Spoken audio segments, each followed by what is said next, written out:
Welcome to the Aledo Bearcats Coaches Show Podcast, a presentation of Real Country 92.1 Hank FM and NTXVarsitySports.com. Live from Parker County Brewing Company in Willow Park. The Aledo Bearcats Coaches Show Podcast is brought to you by H5 Sports Barn in Aledo and Hiley Mazda of Fort Worth. And now, here's the voice of the Bearcats, Kevin Lonnquist. Hello and welcome to the Aledo Coaches Show Podcast. I'm Kevin Lonnquist. We are at Parker County Brewing Company, just off of Ranch House Road here in eastern Parker County. We will bring you every podcast from this location throughout the 2025-26 school year. As always, we want to thank our two main sponsors between H5 Sports Barn and Hiley Mazda of Fort Worth. We continue to appreciate their support of this podcast as well as Aledo Athletics.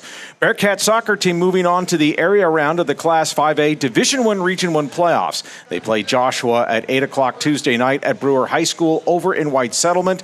Aledo now at 23-1. Bearcat survived Denton High in the opening round this past Thursday of the playoffs. That match was played at Eagle Mountain High School. Bearcats won on penalty kicks 4-3. Scored was tied 1-1 after regulation and then 2-2 after the two overtime periods.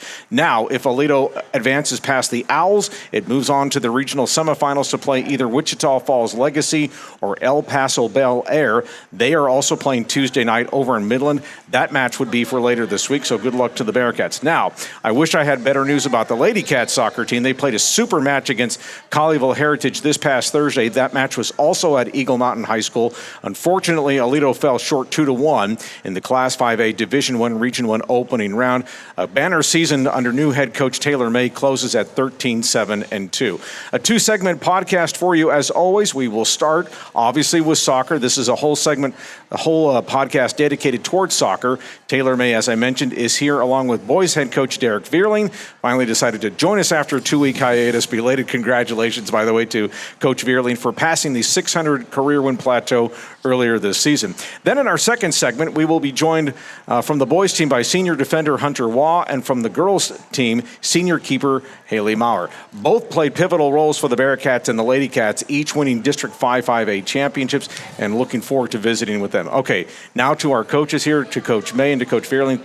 First of all, thank you all for being here, and congratulations to you both. And I'm saying that because the last time we talked to you all 2 weeks ago, well, Martinez was standing in for you, Derek, but the programs were on the verge of winning District 5-5A championships. So before we get into last Thursday's matches, let's talk about the growth of your teams during the district season that leads to district titles. And I'll start with you on this, Taylor, and Derek, you can answer the same question. What did each of you see from your teams from that district opener to the night you clinched that really revealed how these teams became what they were? I'll go with you again, Taylor, on this. Yeah, kind of like what I said when we met the last time. The girls really bought into the system that I was trying to get them to play. We had a really hard preseason. Starting district, we kind of started rolling, and they started finding their groove and started scoring some goals, and they really bought into again, what I was trying to get them to play, and playing feet and playing possession soccer and pretty soccer, as I like to call it, instead of just kicking the ball and running for it. And so we were able to really get our groove going towards the end of district, which helped us. We tied Granbury and Azle both in the first round. Second round, we beat both teams, and it was amazing. It was just the growth is astronomical. Okay, then Derek, what about for you? I really feel like that ours started several weeks before district. We stumbled a little bit during our tournament and lost a couple of games, and then we kind of started getting a groove going. We had this unbelievable streak of 14 games where we shut out our opponents. That's incredible. I was talking to Efren about that too. It was. I kept telling him, inevitably someone's going to score on us. How are we going to react when someone does score on us? And we gave up a goal against Saginaw. No, it was Chisholm Trail. And we answered with 4 goals right after that. And so we ended up winning 6-1. So we gave up 2 goals in district. And so I feel like defensively the guys are just really bought in on how to play. And it really is really special year for us to go 11-0-1 stumbled against Saginaw, but it was a 0-0 tie. We just didn't score. It's hard to score goals sometimes. Yeah, it does happen sometimes. I guess, so we'll focus on that final week of the regular season. So, Derek, you all were in pretty good shape coming into that week, but you take nothing for granted. Still had to handle things against a Granbury team that wasn't very good this year. They had their struggles, and you all took care of business, and then you obviously finished things off against Azle. But what did you like about the way your team reacted in a week like that, where it was pretty much there for the taking? You just had to not make sure that they were just looking over their skis or that sort of thing. Right. We beat Granbury 6-0 and Azle 5-1, and I think easily the guys knew that we needed just 1 point out of those two games. That they could have kind of just sat back but they still went after it, and it I think it showed the resilience. And we're a very mature team. We had 14 seniors. And several of those seniors lettered as freshmen and started as freshmen. So including the one that's going to be joining us here. Yes, Hunter and Robbie both started as freshmen, and Trapper and Eric played quite a bit as freshmen as well. And so, I think they recognize that every game means something, and they weren't taking anything for granted. And so I think that's kind of what's transpired. We have now, I guess, 18 games in a row undefeated this season, and so keep that thing rolling. For a couple sure. more, yes. For sure. Okay, Taylor, for you obviously had the tougher fight on your hands because your final week was against the two teams that were chasing you. So, I mean, nothing comes easy, but obviously there's some great satisfaction that comes out of it. First, you all have to go down to stubborn Granbury, and you win a tough match down there 2-1. Nothing guaranteed, though, still, because you still had to finish things off against Azle. You won that 2-0. So what did you see from your team when everything was on the line, saying this is a district championship on the line here, and even though we took care of Granbury, we still have to do our thing against Azle? And what did you like about the way your ladies handled all that week? Yeah, I think that they rose to the challenge that I gave them at the beginning of the year. I said, what are your goals? And district championship was on the line for them, and that was one of their goals. And I said, it's do or die today, and you guys this is your team, it's your year. And I told the seniors, I said, it's not my year, it's your year. Like, this is it for you guys. And you need to, bring your team up, and everybody else, you need to play for your seniors. This is what they want, so let's get it for them. Okay. And then let's kind of switch over to the playoffs here. And obviously, Taylor, not fun to talk about a loss, but you played a great program in Colleyville Heritage, your alma mater, by the way. And first of all, I'm going to ask you this question.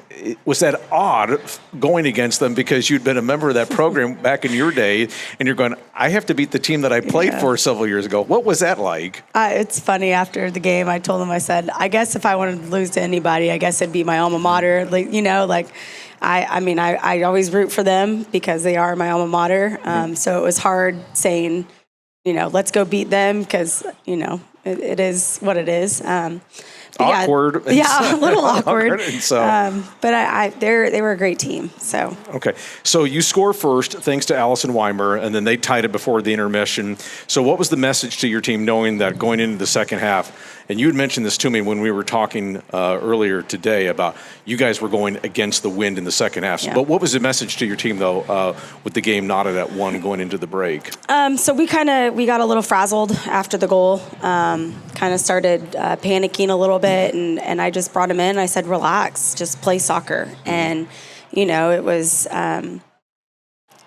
was stop trying to play their game. Let's play our game, relax, put ball at feet. Continue to press. We can't just sit back and hope for a tie. And so we did, and unfortunately they, hit a great shot with the wind. And so we had a couple chances at the second half, or at the end of the second half, Allie had 2 that were phenomenal, and their keeper made amazing saves. It was...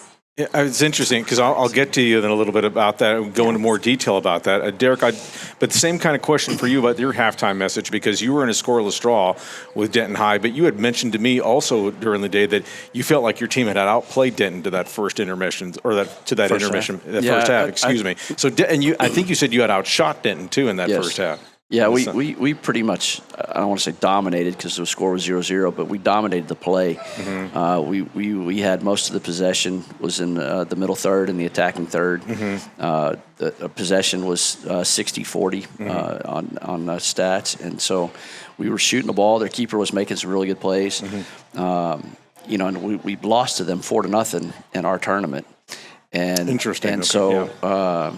It was 2-0 halftime when they beat us, and so I think that we had confidence because we were playing with them and that they weren't throttling us like they did in January, and so I just basically told them just keep doing what we're doing, and we did, and Harrison scored in the I would say about the 10-minute mark of the second half, and unfortunately after that we kind of got a little panic going, and allowed them to kind of get back into the game. Now, obviously, it's playoffs, so everything was on the line. Yeah. They changed formation.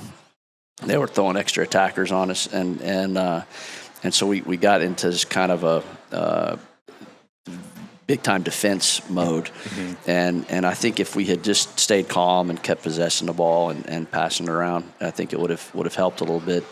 The goal they scored was not anything that was real spectacular. I mean, it was a kind of a looping header that just, I mean, he hit it 10 times and maybe one of them would go in like that. And that just happened to be the one. That one, yeah. And so it gave, it's usually the way that goes. Yeah, and it gave them a ton of momentum. And but it really kind of settled the guys down, and they started getting back to passing the ball and possessing the ball, but we finished 1-1, and we almost scored right at the end of the regulation. Mentioned that as well. Yeah, we had a corner kick, and Trent Newton just glancing header, just missed it. And I think there was 10 seconds left. They didn't take the goal kick afterwards because the time ran out. So it could have been pretty climactic finish if we'd finished right there. So, Taylor, I do want to kind of expound on that second half because they had scored to go up 2-1. How deep into the second half was that when they scored the go-ahead match? Do you remember roughly? No, it becomes a blur. Right. I mean, we probably had 20 minutes left. It was probably midway through the second half. Okay. Yeah. So with so few chances, though, you have to kind of get your team back mentally because that can be a real letdown because even though there's 20 minutes left in the match, as you were speculating there, or at least trying to estimate, what did you have to do with your team? And then what did you like about their response? Because you talked about a couple of chances late in the match to maybe try and get the equalizer. Yeah, they never gave up. And that's something that we've fought, or that I've talked to them a lot about, is about, there's a full game to play, and you can't quit. You can't give up. You have to fight. It's your season, fight for your season. And they didn't quit the whole game. Even being down 2-1, we had some injured players. We had some girls limping around. We, they fought. I can't say anything bad about our performance. Again, Colleyville's a great team. And so the fact that we held in and 2-1 with them, with our injuries and all the things, I'm just so proud of the girls. Derek, I want to ask you, too, because we kind of talked about this a few moments ago about when you go up 1-0, and you had mentioned to me some pretty nice work between senior forward Harrison Keir and senior midfielder Trapper Davis. Keir drills about a 30-yarder for the first goal. Is that a case where those guys have just known each other forever and that they just kind of understand was be where your feet is and be in the spot and I'll find you, that sort of thing? Or how would you describe it? It was, watching it live, it was a little different than watching back the video, and I didn't realize that Trapper had made kind of a back heel pass. He dribbled horizontally across the field, and he played it backwards to Harrison, and the keeper was playing really high off the line, and Harrison just took a little peek and shot it from about 25, 30 yards out, and it was just a phenomenal finish for him to hit it, and he was kind of feeling it Thursday night because he in the overtime he also took another shot that the keeper just barely got a hand on it and parried it off the crossbar, and Trapper followed it up and was right there to put us up 2-1. So we talked about it. Harrison was one of the players of the game for us, but it was, I think, the two of them, it's just a lot of chemistry. I mean, again, they've both played since they were freshmen and have played a lot of games, maybe 80, 90 games together. And so I think that team chemistry has really helped. And that's been our big thing this year is the chemistry. Everybody gets along. They all get together for team dinners, and there's the one that I'm taking Hunter with. Yeah, tonight, unfortunately, they're doing it on a Monday night. Normally we do it on Wednesday night. So, but we talked to the team about it today, and they said they would kind of hold tight and save Hunter some food. So Gotcha. Okay. He'll get a chance to eat. Be sure and pass everyone my thanks for that too. Yes, sir. Yeah, you mentioned about the equalizer that the Broncos came up with, excuse me, that just eluded Drew Vose there, and I'm sure that's one that he'd like to say, if I could do it all over again, I would do it this way or whatever. But it's a in real time decision you have to make, and so and I think what was interesting though is that, because when you have the lead, sometimes a team will say, let's go for the jugular, and yet you felt like they kind of didn't do that until that goal got their attention and kind of reset things. Yeah, I Drew's only given up, I think, 5 goals on the whole season. So, it's hard to get really upset or something on giving up a goal. And the effort was there. I mean, he got a hand on it. It just didn't quite get to it. And, I think that the guys just kind of, when he gave up the goal, kind of rallied a little bit, and the second goal that they scored was, it was a really pretty header off of a corner kick, and that happens, and Denton's really good at their set pieces. It was something we talked about in practice leading up to it, and the kid that scored, he didn't normally, it wasn't a normal person that scored, and we were not marking him the way we should have marked him, but they got the equalizer there. And it was heartbreaking because there was not very much time left in the game, and I was kind of hoping we were going to hold it off. So but that's soccer. That's the way it goes. Sir. It's kind of like you get speaking of which, Taylor, obviously down 2-1, and you had shared with me earlier on Monday about some of these great chances that Colleyville's keeper had made. Just take me through maybe a couple of one chances toward the end where you felt like you had a really good shot at getting the equalizer. Was there any one of those that you felt like this was our best Two. shot? Okay, so there were 2 really Yeah. good. So take me through what you saw on those 2 chances and describe that for us. So we have Allie Weimer is our leading goal scorer, and towards the end of the season, we were. She likes to dribble, and she's a phenomenal dribbler. And she was in the midfield, and I finally was like, hey, you need to play up top. Like, I need you to beat one line and be able to shoot instead of beating one line and another line.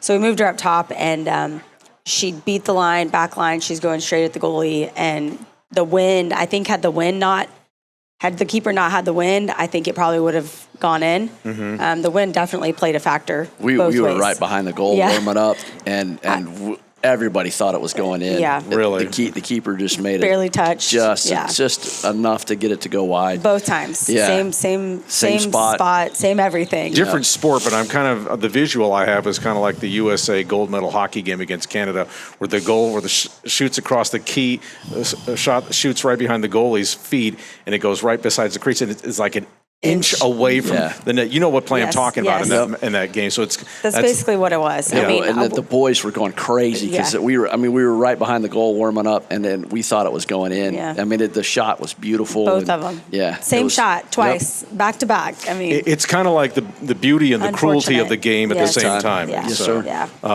Derek, I want to ask you this. Okay, so you guys go to overtime tied at 1. You score first to go up 2-1. Then they get the equalizer to tie it at 2 in the second overtime. So it's kind of like what you were talking about in regulation.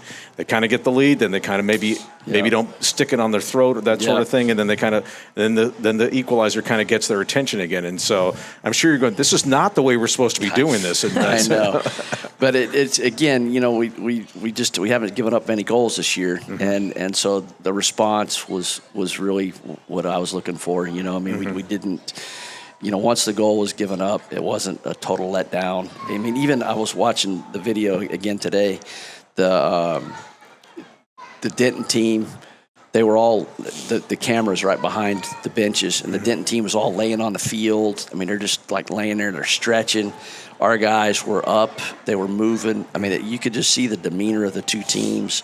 I really felt like that we were going to take care of it, and we go to the shootout, and we're really good at them. We practice them a bunch. I try to do it once a week, sometimes twice a week, and we hit first 4 in a row. And, it's a lot of mental. I mean, the goal looks really, really small when you get up there to take it. Yeah. And so we do it a lot. So the guys are just, it's like shooting free throws. You get used to it, and then get a rhythm. And we made the first 4, and their keeper made a great save on Robbie's, the 5th one, and then they missed their 5th one, and so it was meant to be. It's almost like, Taylor, you and I were talking about this a couple of weeks ago because you were in a shootout, and it's kind of like that's an uncommon, stressful kind of, do or die kind of thing. And it does, win or lose, it's you almost feel like we played all this time and now it's going to be decided by this. Right. Yeah, and it's almost like it has that empty feeling to it. It's kind of like either or. If you lose in regulation or in overtime, that's one thing.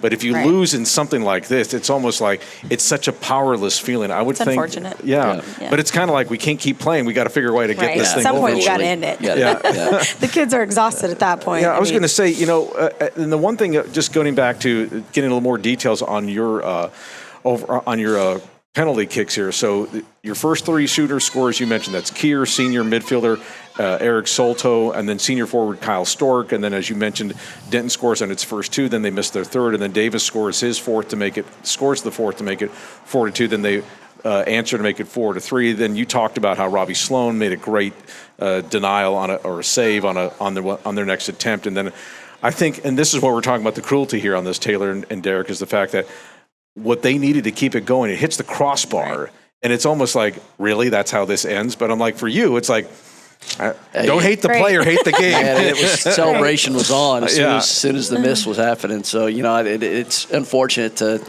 celebrate someone's error. Yeah. But, it was there's you play for 100 minutes, and it's intense, and then once we finish like that, I mean, the celebration was on. So I think the idea was to say that we're not going to let you retire anytime soon. Yes, so you got to. I love it. We're going to keep it rolling. We're going to drag you into this. We're going to drag you into this one more time. And so, Taylor, for you, District 6-5A proved to be really tough. We talked about this. I mean, unfortunately, all 4 of the district playoff representatives were eliminated in the opening round last week. But as you mentioned, too, District 6-5A up there, really solid programs. Grapevine's really good. Birdville. On a roll. So, I mean, and you coached in that area too. So you know the kind of soccer that's up there. And so what was so even as and you all played, probably the best match of all of them. And so what's your takeaway, and what's maybe the lesson that, even though you're going up to 6A,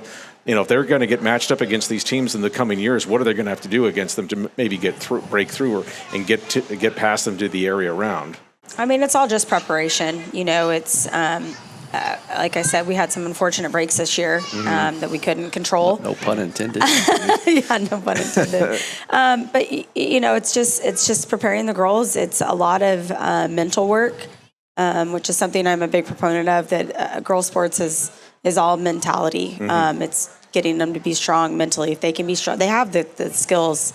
Going to 6A, it's a mental game. It's a mental warfare, and really getting them to understand what their limits are and how to push past those limits and be okay with it and understand where their break is, and that we can, again, go past that, that's really what it is honing in on their mental side, because they have it physically. They're there. It's just preparing them, and they're going to be fine. It's understanding that they can do it. Right. And I think that's the big thing is getting the mental aspect of understanding that they're able to capable. do that. Fully capable. Yeah. And this is a pretty young team. I mean, you talked about building the foundation for your team. You felt like you did that this year with some things to do. But you got a pretty young roster coming back, because you're only losing 4 seniors from this team. And so a lot to build on for 2027, especially with the move up to Class 6A. So I would think that there's a lot of excitement, even though it's kind of like, I want to keep going and that sort of thing. But there's also that eagerness of what could happen the next couple of years with this roster moving through your varsity. Right. Yeah, they were, I mean, even after the game, a couple of them were like, man, this stinks, but I'm ready for next year to happen. They saw the growth. They see the potential. I think they now understand what they're capable of. And knowing that, we are losing 4 great seniors, that we do have core of our team coming back. and we're only going to get stronger building upon that. Okay, and then Derek, for you, as we wrap this up, just give us a preview of a Tuesday night over at Brewer High School against Joshua. The Owls are 8-10-5. They beat South Hills in their playoff opener last week, 2-1. Challenges they present. They're very strong defensively. We actually had a chance to go watch them play. Because they played Friday. Yeah, you played Thursday. Yeah. Yes, sir. And they have a very unique style defensively. I mean, it's going to be very crowded. We talked about it today, being very patient, just trying to break them down. They're going to have a bunch of guys packed in front of the goal. I mean, kind of the term is parking the bus. You park a bus in front of the goal, it's hard to shoot on the goal if there's a bus parked there, right? So they have 5, 6, 7, 8 guys that are going to be playing defenders on the team. So. And then they try to counter. They've got a real strong forward, actually plays on Hunter's club team, and they play it long ball to him, and he tries to take everybody on a counterattack.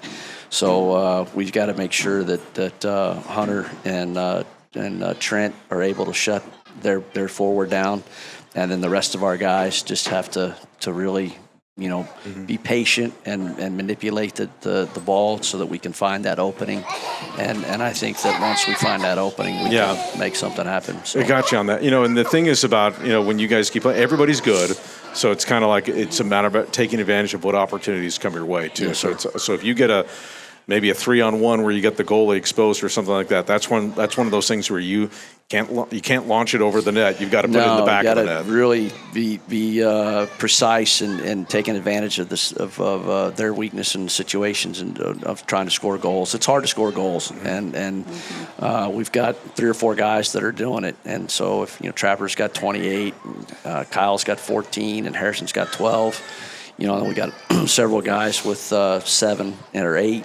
So if they shut down Trapper, which I think they're going to try to do because he's got so many goals, try to shut him down, then hopefully Kyle or Harrison can step up, or even Calvin playing on the other side. So we've got some offensive weapons, and it's going to be tough to shut all of us down. So I hope that we can take care of business. We had a good preparation today at practice, and we're playing really well right now. So, all right, good luck to you on that. Thank you. Taylor May, thank you for joining us for these 2 episodes. We'll look forward to watching your program grow going into 2027. We'll look forward to having you back when we come to the soccer season in 2027. Nice meeting you, too, and really appreciate your time and sharing us to help us get to know your team, too. So congratulations on your debut season. And we want to remind you that this Aledo Coaches Show podcast is brought to you by H5 Sports Barn. H5 Sports Barn and iPhysio and Performance can help unlock your athletic potential and elevate your game like the Aledo Bearcats. With expert sports physical therapy, tailored recovery plans, and top-notch sports performance training, H5 Sports Barn, proud supporters of the Aledo Bearcats. And by Hiley Mazda. Head to Hiley Mazda of Fort Worth today. Their new state-of-the-art facility is conveniently located just off of I-30. Exit Las Vegas Trail and experience top-notch service and hassle-free buying. Don't forget to ask about this month's special offers. Hiley Mazda of Fort Worth, family owned and operated for over 30 years. Stick around. The second segment of the podcast comes your way. We'll be joined by Hunter Waugh from the boys team and Haley Maurer from the girls team. Podcast continues after this timeout. Easy as pie. Way more comfortable today than I was last time. I was so sweaty. I said way better than last time. I was so sweaty last time. Last week too, and I'll see you next week. Yes, sir. One way or the other. Thanks, Taylor. Have a great off season and.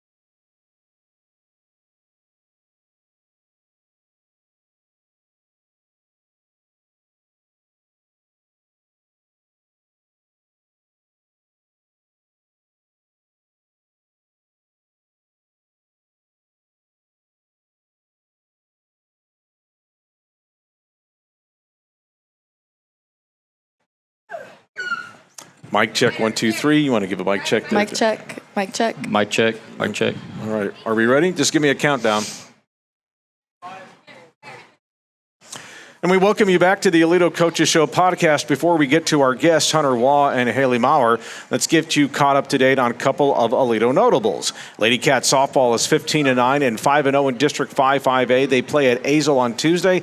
That will conclude the first half of the district season. Then the second half begins on Friday over at Brewer High School. Last week, Aledo thumped Saginaw and Granbury by scores of 20-0 and 12-2. Yikes. And then Bearcat baseball starts this week at 17-2 and 2-0 in District 5-5A. Bearcat swept Brewer in their opening district series last week by scores of 4-1 and 12-0. They also beat Justin Northwest in a non-district game on Saturday, 10-0. They have a series with Saginaw Chisholm Trail this week. Tuesday's game is in Saginaw. Friday's game is in Aledo.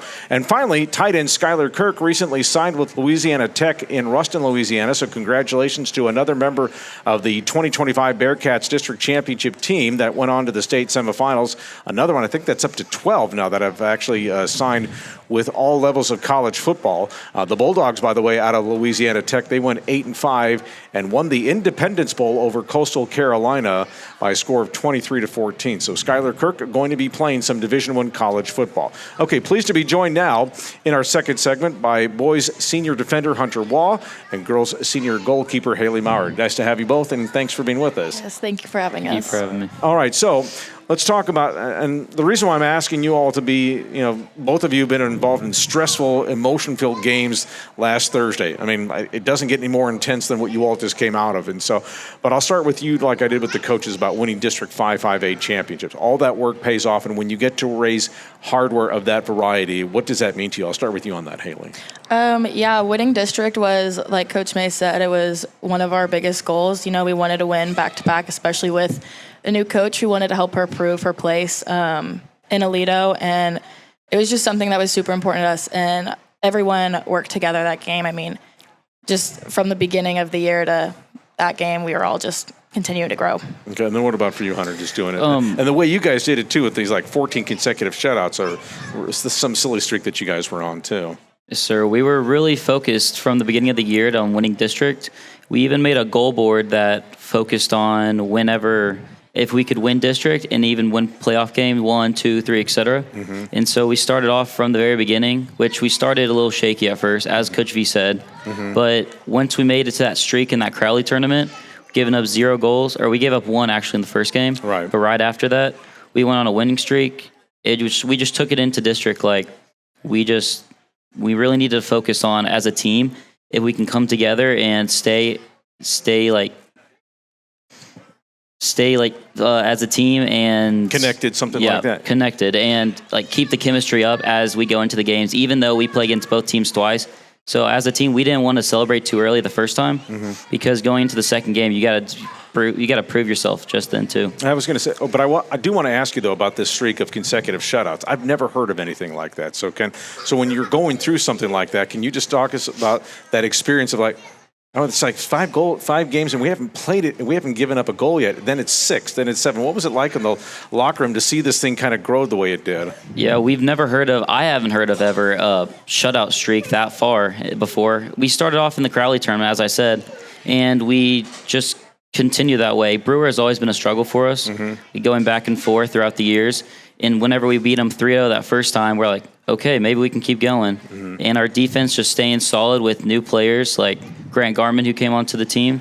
And since all those injuries that were from the beginning of the season, whenever we were shaky, had stopped, that's whenever we felt like, okay, yeah, we can do this.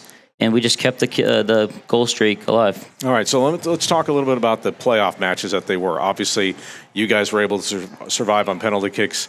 Haley, unfortunately, didn't work out for you. But I want to talk a little bit about just the taxing of a match like that, the mentality, and what you have to do in order to stay strong and push past the things that are going poorly to kind of keep your head level. And I'll start with you on this. Haley, just because the fact that you guys grabbed the lead early and then they obviously scored the last 2. But, as a keeper, you're the last line of defense. And so just keeping yourself mentally strong, how was that just to kind of get through a game like that, or match, excuse me? Yeah, it was definitely challenging. This is my first year playing goalkeeper. Both of our goalkeepers actually broke their finger. And so I felt a lot of pressure trying to like keep us going on to round 2. And, you know, once they score that first goal, you're like, okay, like we can get it back. Like we got our first one. Mm-hmm. And then once they score that second goal, you know, you still got to like stay in it, and you got to be like, you just got to like motivate the team and be able to get it back. And then for you, Hunter, obviously ups and downs in that match against Denton High. Sir, we started off at the beginning of the year, since we lost 4-0. Mm-hmm. We went into the match like, okay, this is when we show our chant. This is when we show who we are as a team, because we had some struggles that game just early on, and then so we changed it in the playoff game we just had, going ups and down with Harrison's goal, then Trappers in overtime. We continue to play. We put all of our heart into it, and we got a speech like, because at the beginning of the year we would do plenty of conditioning, bleachers, because we're just showing how we can fight even in the very end whenever we have no more energy left. All right, and Haley, I want to go back to you because you talked about when you guys fell behind, but you're facing a very aggressive team there in Colleyville Heritage. Program has played for many, many years, has been very, very successful. Heck, your head coach played on it too 100 years ago. Well, maybe not 100 years ago, but anyway, but several years ago. But the fact that, a team that was as relentless and puts a lot of pressure on you offensively. And so just dealing with that. And so what were the things that you were working on that kind of helped you prepare for this, knowing what you were going to be facing? Over spring break, I made Coach May end every practice in PKs because I knew that's how we got out last year in playoffs. And I was like, okay, like I said, this is my first year. Like I have no clue what I'm doing. And so we did a lot of PKs. We did a lot of like shooting, and our assistant coach, Coach Maloney, he did a lot of scouting. And so we knew which players would come and attack the goal. And we did a bunch of like shooting based on like what they would do. And like, so I could kind of get a feel for, what would be coming at me. All right. And then Hunter, for you, obviously the chaos of the penalty kick phase. I mean, it's pretty much a coin flip, and it's a matter of, well, as it turned out to be, the deciding sequence was when their final attempt hit the crossbar and you guys are running out in celebration. But, before that phase started, what was discussed among the team, maybe with Coach Veerling, or just what was the message about getting ready for that pretty much this is it moment? Either season is going on or we're going home. Just from that, we had 5 very strong free kick takers. We took in the Saginaw game. Unfortunately, we didn't win that game, but we knew everyone had faith in their players and our goalkeeper on winning this game and pulling through. Even though Robbie missed, we all had faith that the next person was going to make it, and then the next, etc. We just have full team camaraderie and chemistry, and and how we play. All right, so I want to ask you a little bit about this, Haley, because obviously you heard the coaches talk about the 2 chances late in the match. From your perspective, so you're watching this on the other end. Just talk about the one, the near equalizer that just missed. What did you see from that?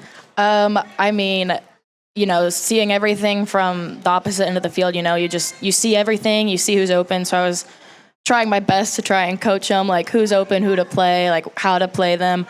But, we had like 3 shots that just went off the crossbar, and we just could not get it in. All right, so for both of you with different results, what do you take away as a lesson from being a competitor, but also a lesson in your life about something like this? And I'll start with you on this, Hunter. Even though we won, we got to keep going strong. Our team needs to stay together and keep moving forward. And a lesson I learned in life is that even when there's struggles, like as in the beginning of the season with Denton, we still got to push through and show that we can become the better team as long as we stay together as a whole. All right, and then what about for you, Haley?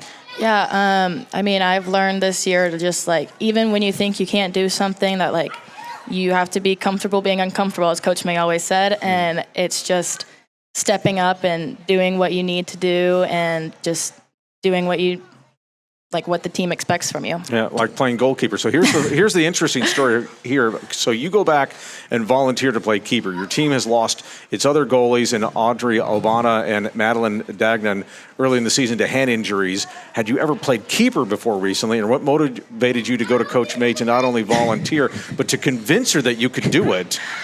Well, it kind of started as a joke in the very beginning of summer. I was always like, oh, Coach May, if you need a 5th string backup goalkeeper, if anything ever happens, I got you, I'll do it. And then both of our goalkeepers were out for our second game in the Barrett's tournament. And so she was like, now's your time to shine. I was like, great, one and done. Don't ever have to do that again. Get to our last game in Georgetown. Audrey breaks her finger warming up for that last game. And I was like, well, here we go. To use a line, life comes at you pretty fast, yep. right?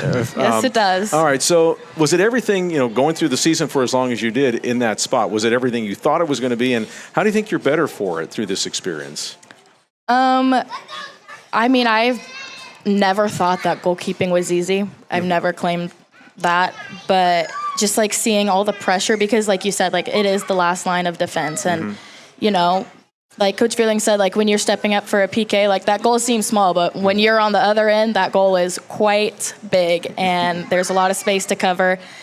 But yeah, it taught me to just like step up and, there's 10 other people on the field. You can't put everything on yourself, but you got to step up and do what your team needs. All right. And Hunter, for you playing for Coach Veerling as he wraps up his career, he doesn't want to make it about him, but I'm sure it's hard to think about this given that any match could be your last match with him. So what's it been like with this team handling it, trying to get him as far as he can go? Obviously, everyone wants to get down to the state championship down in Central Texas, but how is this team kind of handling this, knowing that this is your final matches with him, and hopefully, obviously, more to come following Joshua? At the beginning of the season, whenever we figured out when that Coach V was going to retire and he was going to call it in, we were all shocked in a way. Like we're like, wow, this legacy just is about to come to an end. But then we all thought we're not going to make it a one and done. Not like last year. We're going to keep it going, trying to make it a state, make it Coach V's last year, best year,